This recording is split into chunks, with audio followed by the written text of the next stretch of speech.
Bakunzi ba Gasaro TV tubahaye ikaze muherereye mu mpande zose z'isi, ndabasuje cyane abari mu Rwanda n'abari muri diaspora muri rusange, turabakunda cyane kuko namwe murimo kutugaragariza urukundo umunsi ku wundi, ndetse murambabwira ngo comment zanyu ni ingenzi umunsi ku wundi, dukomeza twibuka abacu bazize jenoside yakorewe abatutsi mu mwaka w'igihumbi kimwe magana cyenda mirongo icyenda na kane, twibuka twiyubaka.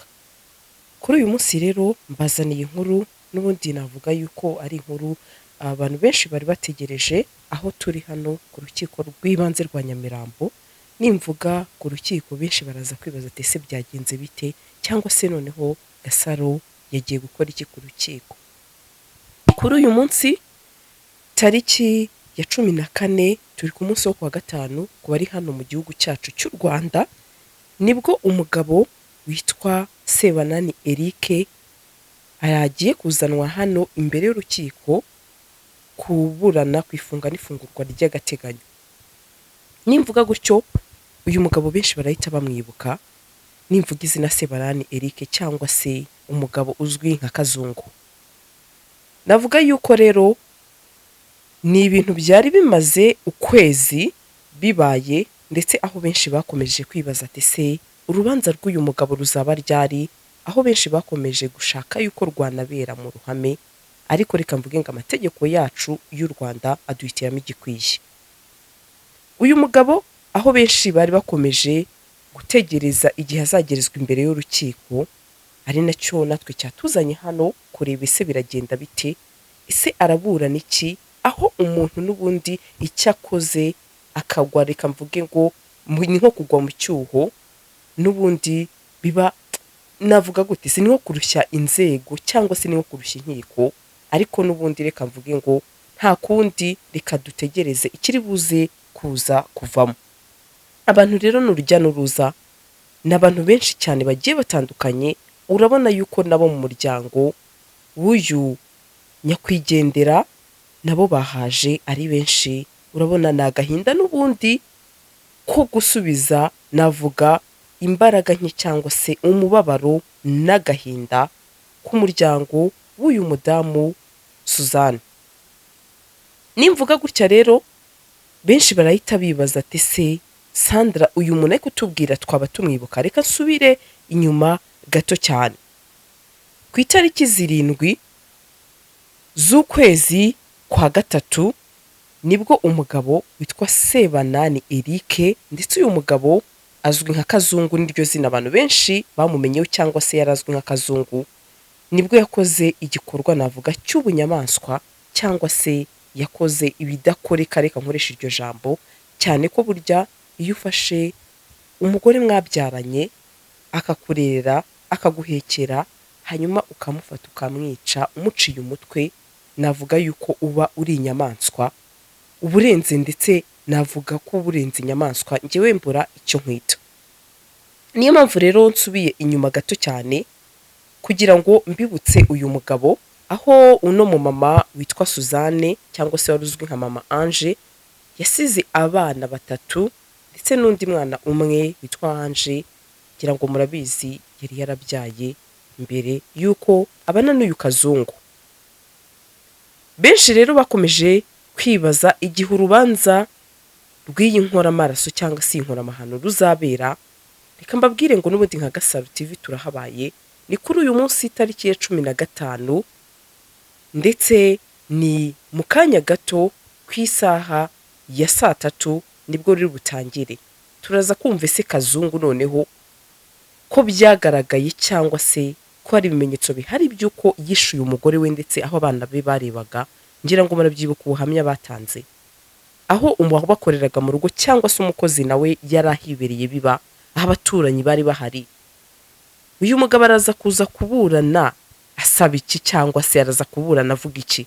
Nka Gasaro rero nicyo kintu ahanini tuba twibaza, aho umuntu yakora ikintu ariko nyuma nanone akajya mu butabera, aricyo kintu kugeza kuri uyu munsi benshi bari kwibaza ati se noneho uyu nguyu we araza kuvuga icyo, ahubwo kari buze kuza gutera agahinda umuryango.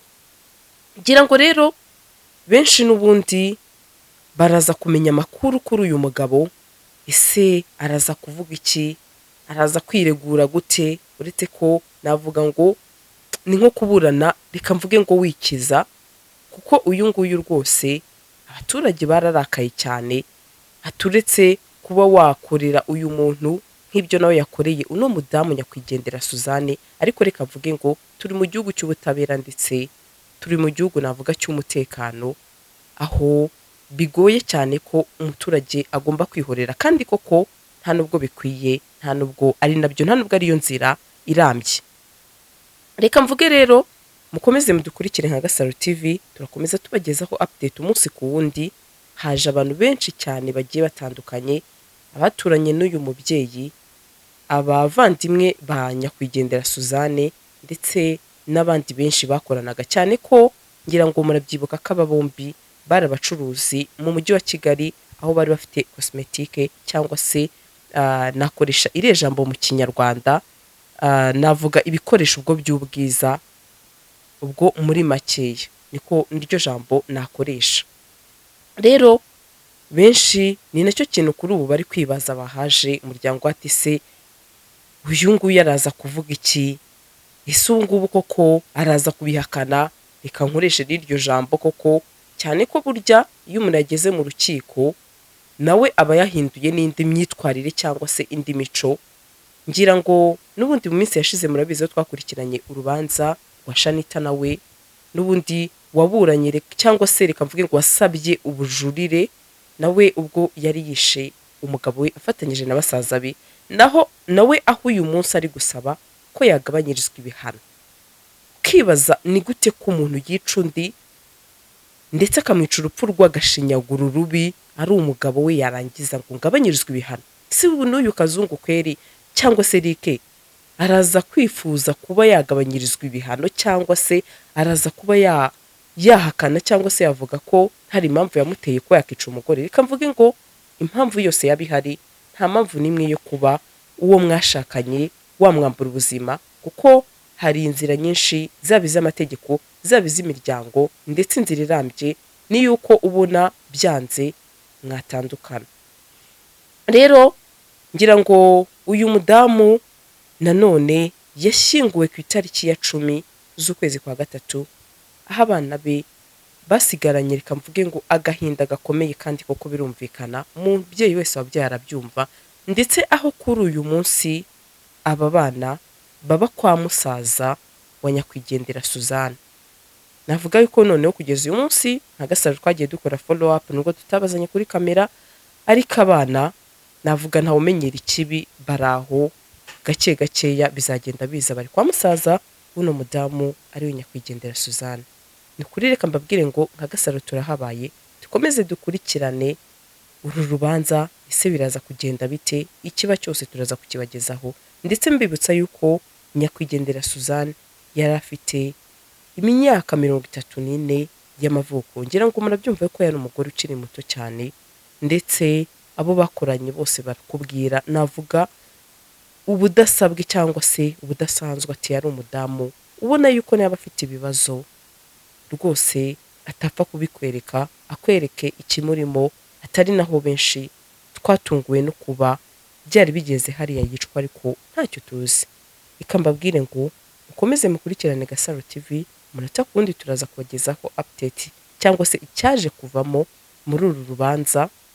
Ni ukuri mukomeze mubane natwe, kandi reka mbwire umuryango wa nyakwigendera Suzanne, ukuri mukomere, ndetse n'ibihe biba bitoroshye, n'ibihe biba biteye ubwoba ko umuntu wizeye cyangwa se umuntu navuga mwahaye umwana wanyu ashobora kugira gutya, akaba ari we ubakora mu nda cyangwa se ubahemukira.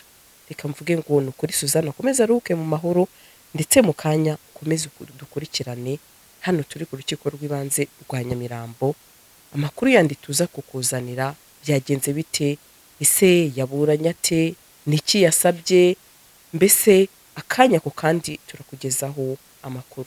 Reka mbabwire ngo turabakunda cyane, kandi namwe twizeye yuko tugukomeze kubana muri iyi nkuru.